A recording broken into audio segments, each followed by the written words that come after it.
আসসালামু আলাইকুম। Hello everyone, সবাই কেমন আছেন?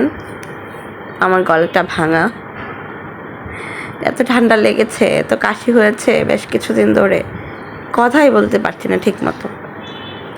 তাও ভাবলাম একটা ভয়েস দিই। আজকে প্রথম ইফতার, আমাদের ইফতার রেডি করা হয়ে গিয়েছে, প্রায় সময় হয়ে গিয়েছে। প্রথমেই দেখেছেন উপরের একজন আন্টি আবার আমাদের জন্য ইফতার নিয়ে এসেছে। এদিকে আমাদের ইফতারও রেডি করছে আমার শাশুড়ি। আমি তো ছেলে নিয়ে ব্যস্ত, ছেলে খুব দুষ্টামি করছিল।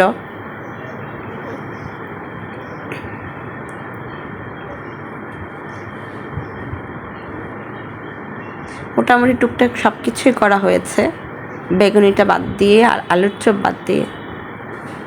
ভাজাপুরি আসলে খাওয়ার ঠিক না, সেজন্য আমার শাশুড়ি চিন্তা করেছে এবার করবেও না কিছু তেমন।